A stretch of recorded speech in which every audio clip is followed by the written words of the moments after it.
कल राजवीर भाई का बर्थडे था और इसी पुण्य तिथि पे राजवीर जी के आत्मा को शांति के लिए राजवीर जी के माता पिता ने शुभ काम किए, नेक काम किए कि ताकि मेरे बेटा का आत्मा को शांति मिले, मेरा बेटा जहाँ कहीं भी हो खुश रहे, खुशी से रहे।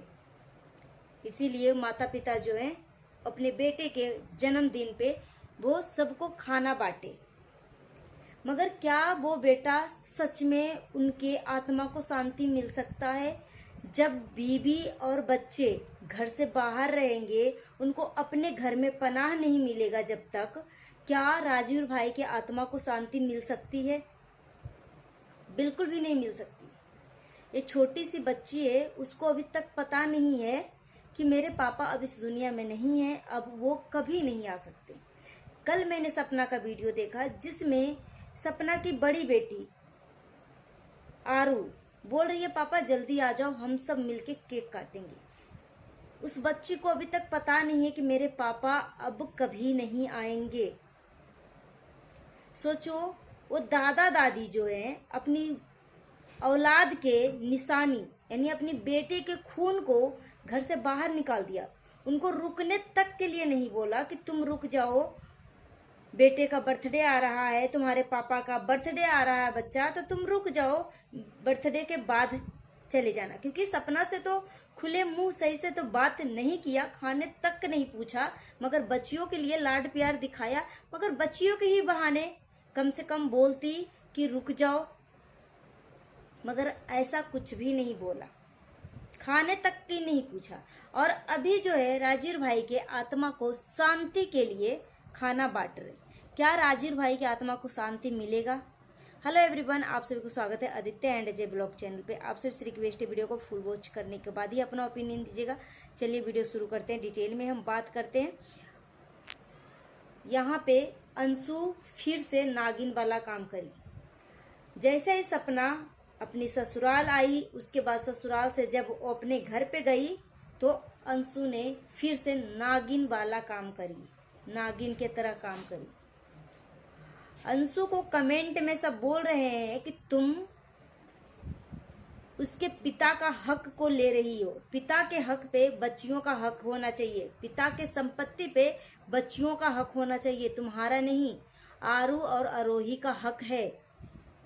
तो उसके लिए अपने फूफा जी से, क्योंकि अंशु का अपना रियल फादर जो है अलग है। ये जो सपना के जो ससुर जी हैं, जिनको नहीं पता है, उनके लिए मैं ये बात क्लियर कर दूं कि अंशु के अपना पापा वो नहीं है, सपना के ससुर जी। ये फुआ और फूफा के यहाँ वो रह रही है अंशु, ठीक है। तो अंशु बोली कि मुझे लोग इतना डिप्रेस कर दिए हैं, मुझे इतना लोग नेगेटिव कमेंट करते हैं कि तुम ऐसी कर रही हो, तुम ये कर रही हो, तुम वो कर रही हो, तुम कभी सुखी नहीं रह पाओगी, क्योंकि वो दोनों बच्चियों का तुम हक ले रही हो। इस तरीके की बातें सपना के सास ससुर से आग लगाने वाला काम करी। एक कभी ये लड़की जो है नहीं चाहती है कि सपना इस घर में आके रहे, सपना की बेटियां इस घर में आके रहे। सपना के सास ससुर सपना से तो नफरत करते ही हैं, मगर अपनी पोतियों के लिए इनके दिल में कहीं ना कहीं प्यार मोहब्बत है, थोड़ी सी प्यार मोहब्बत है। ये जब मैनिपुलेट इनका परिवार जब कर देता है ना, तो पूरी तरीके से वो दिमाग से सपना की दोनों बेटियां जो है, यानी सपना की बेटियां क्या, अपने दोनों बेटे के निशानी को वो दिमाग से निकाल देते हैं। जैसा भी हो, मगर है तो सपना के ससुर जी के ही बच्चे का निशानी है। तो सपना की बेटियां नहीं, अपने ही पोतियों के साथ इस तरीके का व्यवहार कर रहे हैं सपना के सास ससुर। वो बूढ़े माँ बाप का दर्द है, उस बूढ़े माँ बाप का दुख है। उस बूढ़े माँ बाप का दुख को मैं कभी डिनाई नहीं कर सकती कि जवान बेटे 2 साल के अंदर 2 जवान बेटा जाना, माँ बाप के सामने उस माँ बाप के ऊपर क्या बीत रही है हम सिर्फ महसूस कर सकते हैं। मगर जो दुख वो माँ बाप के ऊपर पड़ी है ना, वो दुख जो है वो माँ बाप के दिल और दिमाग से कभी नहीं निकलेगा। मैंने कल सपना की ननद यानी मुंह बोली ननद का वीडियो देखा अंशु का, जिसमें सपना के सासू माँ बोलती हैं कि भैया के जाके भोग लगा दो। आत्मा में सच में बहुत दुख हो रहा था कि भगवान अपने कितना बड़ा दुख दे दिया कि 2 बेटा था और दोनों बेटा को अपने पास बुला लिया। वो बूढ़े माँ बाप को निहत्था और निसहाय छोड़ दिया और ये दोनों छोटी बच्चियों के सर से पिता का साया छीन लिया। और एक लड़की एक बार नहीं 2-2 बार सुहागन बनती है और दोनों बार भगवान आपने उसका सुहाग छीन लिया। अगर दुख देना ही था तो कोई और दुख दे देते, मगर ये जो दुख है सपना के सास ससुर का, वो दुख हम कभी नहीं बोल सकते हैं कि वो दुख नहीं है। वो दुख आजीवन रहेगा, मरते दम तक रहेगा और भुलाने से भी ये दुख नहीं भूल पाएंगे।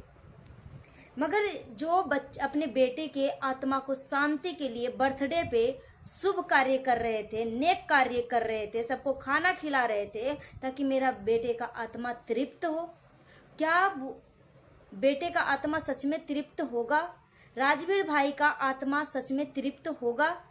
जहाँ पे उनकी बच्चियों को घर से निकाला जाता है, उनके घर में पनाह नहीं मिलता है, जब तक राजवीर भाई के दोनों बेटियों और बीबी तीनों का जब तक अपने घर में उनको अच्छे से नहीं बुलाया जाएगा, उनको इज्जत सम्मान नहीं दिया जाएगा, तब तक राजवीर भाई के आत्मा को शांति कभी नहीं मिलेगा। क्योंकि बेटियां होती हैं पिता का जान, बेटियां होती हैं पापा की परी। तो बच्ची अगर दुख में रहेगी ना, तड़पेगी, और दादा दादी जो है अपने बेटे की शांति के लिए नेक काम कर रही है, तो वो नेक काम व्यर्थ हो जाएगा, व्यर्थ हो जाएगा। घर की लक्ष्मी जो है घर से बाहर है, घर की लक्ष्मी तड़प रही है अपने दादा दादी के पास रहने के लिए, और दादा दादी जो है नेक काम कर रहे हैं ताकि मेरे बेटे को शांति मिले। ऐसे कैसे वो मिलेगा शांति? कैसे मिलेगा शांति? और अगर अंशु चाहती ना कि भाभी घर में दोबारा से आए, आरोही इस घर में आए, तो जो फिर से दूसरे दिन सपना के ससुराल आने के बाद जो अंशु का जो वीडियो आया है उसमें आग लगाने वाला काम करिए अंशु, नागिन वाला काम करिए अंशु। अंशु से तो नफरत था, थोड़ी बहुत नफरत तो होगी, जो सपना ने करी है उसके लिए दुख होगा। वो माँ बाप को जो एलिगेशन लगाई है सपना, वो दुख होगा, क्योंकि सपना को भी काफी ज्यादा मानसिक रूप से टॉर्चर किया जा रहा था। और जो कुछ भी अब तक सपना ने करी थी, अपने पहले पति का रिकॉर्डिंग लगाना, अपने ससुर जी के ऊपर एलिगेशन लगाना, ये सब एक मैनिपुलेशन था। सपना के माइंड को इस तरीके से माइंड वॉश किया गया कि ताकि वो घर से किसी न किसी तरीके से वो बाहर हो और सबके नजरों में वो दुश्मन बने। इसलिए सपना को इस तरीके से माइंड सेट किया गया, इस तरीके से उसके साथ व्यवहार किया गया। अंशु छोटी बच्ची नहीं है। उसको जो लोग बोलते हैं ना कि छोटी बच्ची है, वो छोटी बच्ची नहीं है। अच्छे से लोगों को मैनिपुलेट करना जानती है, बहुत समझदार है, बहुत शातिर है। तो जब तक राजवीर जी के दोनों बेटियां जो है तड़पते रहेगी, घर से बाहर रहेगी, राजवीर जी की आत्मा को शांति नहीं मिलेगा। मगर मैं ईश्वर से प्रार्थना करूंगी कि राजवीर भाई की आत्मा को शांति मिले। सो गाइस, अपना ओपिनियन हमें कमेंट बॉक्स में दीजिए। मिलती हूँ नेक्स्ट वीडियो में। Thanks for watching.